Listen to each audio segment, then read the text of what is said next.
Pernah dengar kan? Di BSD, terkenal itu. Kemudian yang terbaru, yang baru buka, tadi saya mau kirim slide-nya ke David, itu rumah makan Kapau Sodagar yang di Kebayoran. Itu kami juga supplier utamanya. Kemudian sebagian cabangnya rumah makan sederhana, bukan, pagi sore, maksud saya pagi sore. Jadi pagi sore itu ada rumah makan anak menantu, saya juga nggak tahu detailnya, mungkin owner utamanya yang tahu persis itu dengan hubungannya, tapi saya fokus ke digital marketing atau ke go digitalnya, jadi ke online marketing dan ke retailnya, itu memang tanggung jawab saya untuk membangun itu. Nah, menarik, alhamdulillah sejak Oktober mulai kita develop, saya membangun, kemarin saya sudah cerita, di dalam bisnis sekarang, apapun bisnisnya, masyarakat atau konsumen kita akan selalu melihat pertama itu digital reputation. Itu yang kita sebut. Sebelum kita bangun brand, sebelum kita bangun marketing, kita harus komit dulu, kita membangun namanya reputation. Nah, reputation itu apa? Orang melihat nih, kalau nama perusahaan Rudy apa? Proxys. Orang tinggal googling Proxys, itu keluar semua tuh. Ada yang komplain dengan Proxys nggak? Atau apa aja portofolio Proxys? Nah, itu kira-kira portofolio itu. Sama dengan daging. Jadi kalau orang ketik sekarang PT Indomiata Utama, itu kelihatan tuh. Ada nggak customer yang komplain, jualannya apa saja, dia bohong nggak, dia nipu pelanggan, nah kira-kira gitulah. Nah, Ambo setup itu, alhamdulillah. Satu lagi, kami juga fokus kepada bisnis Horeca. Nah, ini menarik teman-teman, adik-adik, mungkin adik-adik terutama ya. Kalau mau bisnis itu banyak, luar biasa. Kalau bicara daging, total konsumsi itu lebih kurang 670 ribu ton per tahun. Nah, bayangkan aja. Kami cuma mampu jual sebulan itu 30 ton sekarang ini ya. Mungkin bisa 35 lah.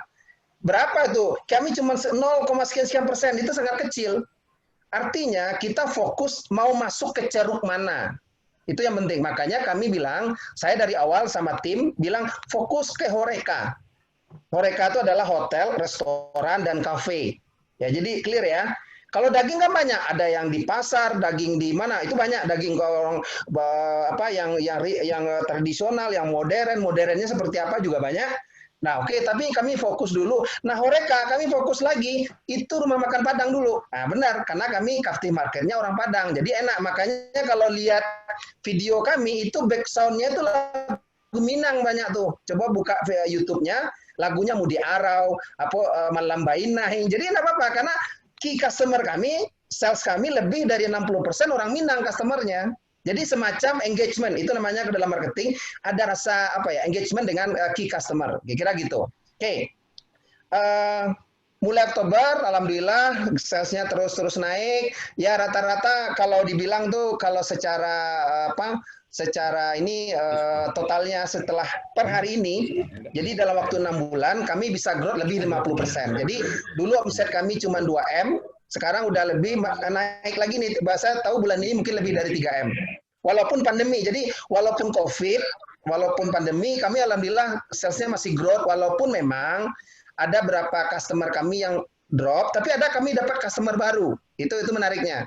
Jadi mungkin yang ini berkurang, tapi kami dapat customer baru. Ada kemarin dari catering, ada kemarin yang kami tolak, saya pernah cerita di grup, itu Hokben. Hokben kami terpaksa tolak, kami nggak sanggup untuk TOP-nya. Jadi kan dia minta pembayaran itu 1 bulan, kami nggak sanggup, karena sebulan itu dia nilai transaksinya sampai 15M, kami belum sanggup untuk saat ini. Tapi paling tidak, kami udah punya membangun hubungan baik. Kenapa tadi ini saya kasih tahu rahasianya ke teman-teman, kita membangun yang namanya reputation itu. Jadi kalau lihat ini Indomiata, setiap hari, kalau saya bilang bahasa kerennya, every single days, kami selalu update konten. Walaupun mungkin kadang-kadang kontennya berulang, sama, nggak apa-apa. Tapi orang melihat kami selalu ada setiap hari. Jadi orang kalau mau pesan daging nggak ragu-ragu. Wah ini kemarin tadi pagi dia masih posting gitu kan. Baik di Instagram, di YouTube. YouTube mungkin sekali 3 hari, atau yang jelas Google My Business sama Instagram setiap hari.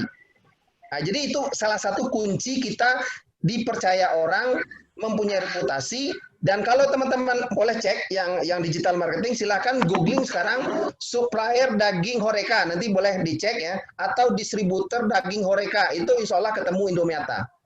Nomor 1 dan full 1 halaman insya Allah. Ya, itu kekuatan brand yang saya bangun dalam waktu 6 bulan. Jadi kembali ke tadi, sekarang kita bicara apa yang bisa kita lakukan ke depan. Masih banyak teman-teman adik-adik atau terutama adik-adik, saya bicara ke adik-adik dulu, kalau uni-uni udah ngikut lainnya lah zona nyaman lah. Adik-adik terutama ya, banyak yang bisa kita garap. Rumah makan Padang itu luar biasa. Nah, kemudian sate Padang, kemudian soto Padang, banyak itu. Kita bicara Padang aja, nggak usah di luar Padang lah. Itu aja digarap itu mungkin ratusan miliar itu perputaran uangnya dari dagingnya. Belum sayur mayur, belum bumbu-bumbu, belum beras dan sebagainya. Nah, tugas kita, saran Ambo, makanya ke Panen Segar, bangunlah brand dan reputasi itu sebaik-baiknya. Itu aja kuncinya. Kalau bisa bangun, orang akan datang ke kita, pelanggan akan datang ke kita. Modal tadi mau cerita, Hokben datang ke kami, itu permintaannya 3 kali dari omset kami per bulan. 5 kali malah. Itu contoh ya. Dan ada lagi berapa catering, karena TOP-nya nggak sanggup, terpaksa kami tolak. Kalaupun iya, dia mau turunin jadi 2 minggu ya, kami masih mau. Ada itu kemarin juga yang dari catering misalnya. Itu lumayan, sekali order bisa 500 kilo. Ya, itu contoh aja, 500 kilo kali aja 100.000 ya, lumayan lah kan. Sekali pengiriman itu biasanya sekali seminggu misalnya. Nah, kembali ke teman-teman, saya bicara bisnis daging. Daging kalau bicara ini tadi yang 600.000 itu baru bicara daging sapi. Belum daging kambing, belum daging ayam, belum ikan. Nah, itu saya bilang, kalau mau masuk ke ikan tuh bisa luar biasa juga. Saya belum menyentuh ikan, ya. Jadi kalau Panen Segar nanti ada sourcingnya ikan yang bagus, rumah makan Padang aja kalau bisa suplai ikannya, apa kebutuhan, misalnya ikan kembung kebutuhannya, ikan tongkol, cari ikan yang segar, bangun brandnya, wah itu luar biasa. Makanya nanti mau bilang, online dengan offline itu bisa sinergis. Jadi tetap fokus ke online, tapi tidak ada salahnya kita membangun offline B2B. Kelebihannya apa? Saya nanti punya mimpi, customer tuh nggak perlu lewat ini, nanti dia tetap pesan lewat aplikasi. Ya kan? Nah itu yang mau kita, harapan saya begitu. Saya daging juga begitu rencana, dan itu alhamdulillah tadi saya potong. Sekarang porsi daging kami tadi kan 100% offline. Bukan bisnis daging Jakarta. Sekarang porsinya udah mendekati 25% lah. 25 versi 75% yang offline dengan 25% dari online. Jadi itu, nah target kami mungkin dalam 2 tahun paling lambat itu udah 50-50, 50-50 antara offline dengan online. Jadi maksudnya B2B dengan yang tadi retail yang pesan 2 kilo, sekilo, ibu rumah tangga. Nah itu mungkin, ya apalagi nanti Panen Segar, wah luar biasa. Nanti kami akan bantu branding dan co-brandingnya, istilah demikian. Oke, sebagai mungkin inspirasi ke adik-adik, Ambo pun maaf, mungkin yang mulai bisnis akan berdarah-darah. Mungkin Ambo tahu adik Ambo Yuska, misalnya Yuska kan startup nih. Ambo tahu dia berdarah-darah nih mulai bisnis ya. Dia ceritalah gimana dulu gini-gini. Ya memang begitu. Kalau nggak ada nanti mau diceritain kalau udah sukses kan gitu. Kalau ini saya juga gitu. 3 tahun berdarah, 3 tahun ditipu orang, 3 tahun gini ya gitu, biasalah ya kan. Nah sekarang kita udah punya pengalaman, udah punya reputation, ya kita dicari orang. Ya. Jadi itu yang saya ingin bangkit sampaikan ke adik-adik, terutama yang startup yang baru-baru tamat. Ya, Ambo iri sama adik-adik yang berani. Ya dulu Ambo pernah juga mulai bisnis tapi gagal maning, akhirnya kerja juga, cuma tahan 6 bulan. Ya ini pengalaman dulu kondisinya nggak seperti sekarang ya. Dulu orang entrepreneur boleh dihitung dengan jari, progres. Sekarang udah ada semua, kementerian ada, departemen UKM ada, departemen pendidikan ada, Dikti apa dulu Dikti dipisah misalnya. Itu ada, apalagi komunitas seperti Minang itu sangat membantu untuk kita percaya diri, istilahnya sampai jatuh kita banyak gitu ya. Jadi kalaupun gagal kita bisa bantu teman, bisa sinergi dengan teman. Nah itu mungkin terutama adik-adik Ambo yang di Minangpreneur, yang Minang Youngpreneur maksud Ambo kan. Oke, kembali ke bisnis daging. Tadi dari temtor yang diserahkan ke Ambo, peluangnya apa? Peluangnya adalah kita harus punya diferensiasi yang jelas dengan kompetitor, itu penting. Karena kalau kita bicara daging, beda daging Indomiata dengan yang lain. Nah kan itu, nah. Pertama, kalau sisi harga agak susah, karena rata-rata orang udah tahu harga daging berapa. Paling kita dapat sesuatu, dapat supplier bagus, paling juga nggak akan rutin. Kuncinya tetap pertama adalah goodwill, good relationship, dan menjaga kualitas. Kami ada komitmen, misalnya Indomiata. Kami garansi timbangan itu akurat 100%. Kalau ada selisih dengan timbang customer dan itu divalidasi, kami ganti 2 kali lipat kalau nggak salah selisihnya. Jadi begitulah, kalau nimbang sekilo ya sekilo. Jadi ini memang ujian, dan insya Allah memang partner Ambo yang mengajak Ambo di sini orang-orang surau bana. Nyo kalau azan zuhur sholat dulu, lapo apa workshop gudang ditutup. Nah, ini Ambo salut, itu memang luar biasa. Orang Minang memang harus begitu berbisnis ya. Ambo pun malu gitu ya. Jadi pas meeting asar bunyi kita stop meeting. Nah, itu memang Ambo salut dengan owner Ambo dan orangnya jujur, itu yang mau penting. Jadi yang orang ngajak Ambo memang luar biasa, nyu nggak mau kalau nyu berutang dengan orang, berjanji dengan orang nyu penuh. Jadi itulah reputasi itu adalah kuncinya adalah integritas. Jadi sekali lagi adik-adik, kunci mau bisnis mau sukses, jaga nama baik, kejujuran. Nah, itu diferensiasi pertama. Yang kedua apa? Baru inovasi. Inovasi kami apa? Kami buatlah nanti daging itu memang kami jelaskan dengan baik dengan customer apa daging untuk sate itu yang mana yang bagus, untuk rendang itu yang bagus apa, kalau untuk steak yang mana. Nah, itu kami memang edukasi customer dengan baik. Itu yang kedua. Nah, yang ketiga ini kami lagi buat program. Ini mudah-mudahan juga jalan. Ini masih dalam konsep. Itu kami bantu untuk brandingnya. Jadi kami minimal lokal SEO lah. Jadi reputasi misalnya orang kalau nyari rumah makan misalnya udah banyak cabang nih. Pak Ciman ada di BSD, ada di PIK, ada di airport. Nah, nanti kami bantu yang namanya lokalisasi. Jadi kalau orang cari sate rumah makan Pak Ciman tuh keluar listnya semua dan itu terupdate dan juga kami bantu untuk native comment. Itu kami bantu flagging, jadi istilahnya dibantu moderasi oleh kami. Jadi itu salah satu plus poin kami dengan customer yang kami akan lagi garap, kami lagi siapin timnya dan mereka sangat senang. Ya paling tidak kami mengedukasi timnya dia. Jadi kalau dia punya tim sosmed, kami beri pelatihan. Nah, itu salah satu nilai tambah kami dengan customer. Nah, yang keempat nih sekarang, inovasi yang kami lagi garap ini saya bilang kerjasama dengan Paxel. Ya, tadi baru kemarin nih ide bahwa nanti sama terserah mau dengan panen segar juga konsepnya mungkin mirip juga. Nanti untuk pengiriman itu kami punya namanya reseller, lagi kami set up SOP-nya. Memang banyak permintaan reseller. Kami belum running dengan reseller, tapi permintaan udah lebih dari 20 orang sampai hari ini Jabodetabek aja. Jadi kami lagi siapin model insentifnya, marginnya buat mereka. Jadi mereka cukup taking order, dapat order dari konsumen, mungkin tetangganya lah, komunitasnya lah, misalnya kelompok arisannya, dunsananya atau apapun. Nah, itu kita ada margin buat dia, harga sama dengan price list kami. Kemudian pengiriman langsung dari DC kami. Jadi tinggal kasih alamat berapa kilo, order langsung dikirim dari PT Indomata menggunakan kurir dari Paxel. Nah, itu rencananya begitu dan Paxel udah oke. Jadi makanya Zaldi meminta juga bantu teman-teman di Minang Bandung. Nah, kira itu inovasi yang kami lakukan. Jadi pertama membangun brand dan reputasi, yang kedua diferensiasi yang jelas, kemudian yang ketiga kami membantu memberikan nilai tambah kepada konsumen dan menjaga hubungan baik. Yang keempat yaitu inovasi ya dalam arti terutama untuk untuk retail kami memberikan servis yang terbaik bahwa kalau bisa daging itu dikirim di hari yang sama, makanya kami kasih deadline kalau ordernya sebelum jam 10 pagi itu hari yang sama akan sampai di tempat pelanggan, terutama Jabodetabek dan Bandung insya Allah ya. Itu komitmen dari Paxel juga, itu contohnya gitu. Nah, sekarang ke depan apa? Daging kalau Ambo mungkin masih optimis sampai hari ini, walaupun pandemi growth-nya masih ada aja tiap bulan, kalaupun seapes-apesnya itu masih ada yang sama, tapi masih ada growth sedikit gitu, walaupun kemarin waktu awal pandemi. Tapi sekarang udah mulai naik lagi nih, habis lebaran ini mulai naik lagi, baik online terutama naiknya luar biasa, saya bilang boleh double digit setiap bulannya dibandingin bulan sebelumnya.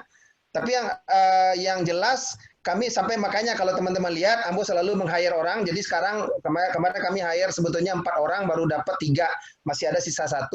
Jadi tapi nanti akan nambah lagi 2 orang nih untuk reseller, memanage reseller. Jadi insya Allah jadi udah lemah sejak Ambo gabung mungkin udah nambah sekitar 7 orang karyawan baru.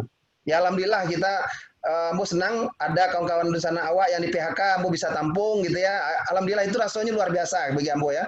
Jadi ada kawan Japri, tolonglah Damas, kok di IPA Ambo nganggur, gitu ya. Ambo sawan, Ambo nih, pokoknya mau tanggung jawab dengan owner, kurangnya elok mana kok, Ambo menjamin, masuk, gitu kan. Alhamdulillah lah, paling tidak ya bagi Ambo itu kepuasan sendiri ya, walaupun mungkin sementara kini cukup di atas UMR ya 5 juta plus minus lah 6 juta ya daripada nganggur kan luar dan awak kerajo nak bare-bare mana lah kan gitu. Kini pun aku masih punya vakan untuk komposisi bacer, ya tukang potong daging, sama untuk sales eksekutif masih vakan. Kalau ada di sana yang berminat, terutama ya kanakan ya, mungkin bukan adik-adik di sekolah, di sana tetangganya, ya silahkan aja Japri Ambo nanti untuk nih. Jadi ukuran bisnis itu kan selalu kalau nambah karyawan pasti bisnis berkembang, kan itu tanda itu aja kan. Jadi kalau masih ada meng-hire orang kami, ya berarti insya Allah bisnis kami masih maju, itu aja lah. Jadi dari Ambo mungkin itu cukup dulu, biar nanti lebih banyak pertanyaan. Jadi terima kasih atas waktunya. Kalau mau ditanyakan lebih detail silahkan. Dan kalau melihat slide-slide kami, lebih baik di googling aja lah PT Indomiata, tuh kelihatan, bisa nonton YouTube-nya, Instagram-nya, apa yang mau kami lakukan kelihatan. Benar nggak? Kami kalau di googling itu PT Indomiata tuh 4 halaman, itu kami semua isinya. Kedua, kalau dicari distributor daging Horeca, ketemu kami nggak? Atau distributor daging kambing Horeca, ini Horeca ya, ini satu lagi kata kuncinya Horeca, itu insya Allah ketemu kami. Daging kerbau Horeca, ikan bili Horeca, insya Allah itu ketemu PT Indomiata di halaman pertama.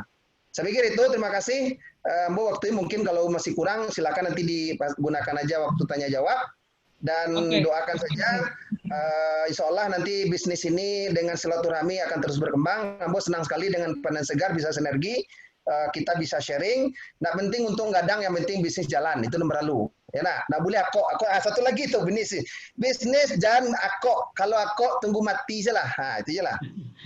Ya. Itu.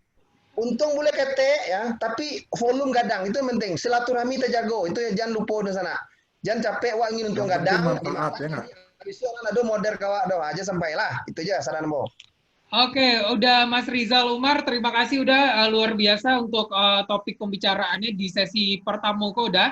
Nah, jadi sebenarnya udah masih ada waktu 5 menit lagi. Jadi oke, mungkin Ferik akan bertanya ya, sebelum nanti udah Uni akan bertanya, kita keep dulu pertanyaannya.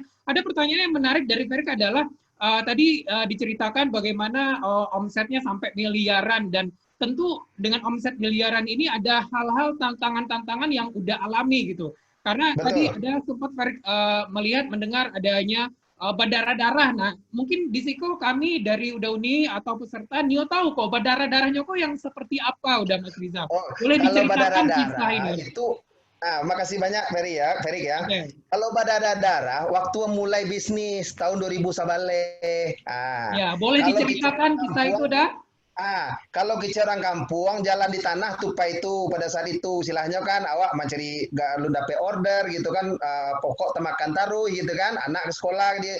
Nah itu memang sangat-sangat tantang. Jadi kalau orang mungkin awak agak stres lah, itu wajar. Ambo pun merasakan memang luar biasa. Jadi Ambo 2 tahun itu memang, tekan Ambo satu, stres kita belajar, itu kuncinya. Jadi walaupun Ambo stres, dilihat orang order nggak dapet, gagal terus, kontrak lah jadi, lah mau send off 3,5 miliar, mau datang ke direktur, tiba-tiba nggak jadi, stres nggak? Gitu kan? Misalnya gitu ya. Itu adalah dengan satu perusahaan. Itu sepele, masalah fee under table, Ambo nggak mau, udah selesai.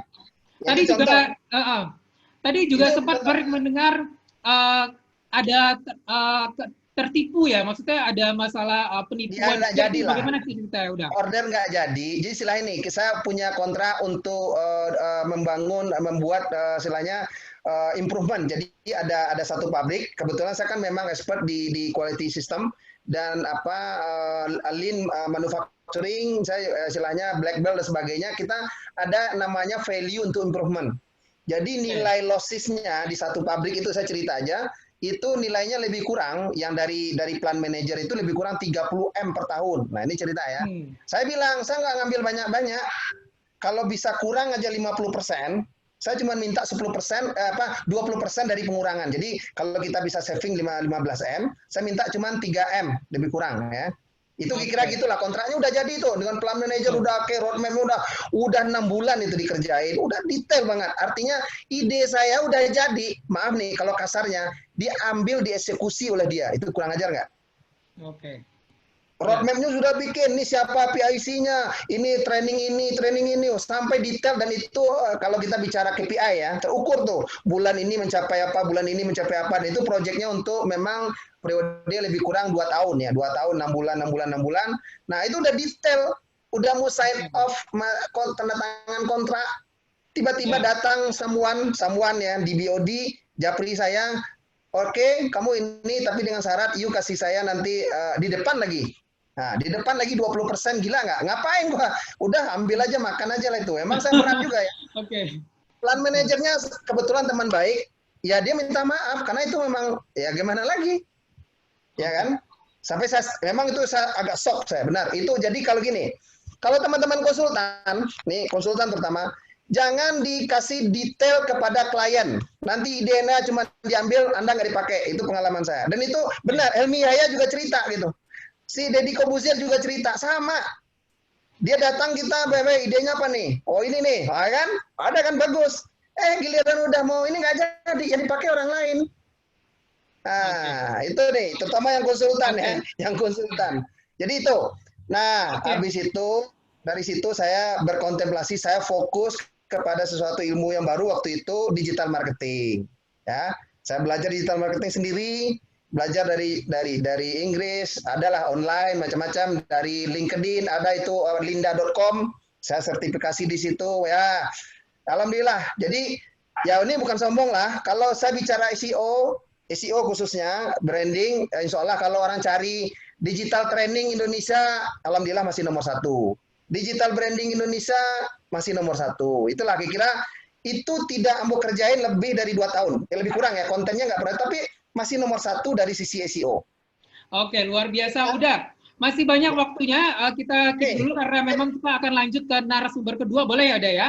Oke. Silakan, nanti kita lanjut tanya jawab. Oke, baik. Untuk Uda Uni, untuk Uda Uni yang sudah punya pertanyaan tolong disimpan, kalau takut lupa boleh langsung di chat kita ya. Di chat aja, nanti bisa kita jawab. Kamu bisa lihat juga sambil dengar presentasi dari ini. Oke, nanti kita akan bacakan. Nah, selanjutnya Uda Uni ini ada narasumber kita yang tidak tidak kalah menarik ya. Beliau ini lahir masih muda ya, 23 Agustus 1986, lulusan dari ITB juga, dan berprofesi sebagai engineer tidak menutup kemungkinan beliau untuk mengembangkan bisnis beliau, terutama di bidang ternak kambing, di mana saat ini ada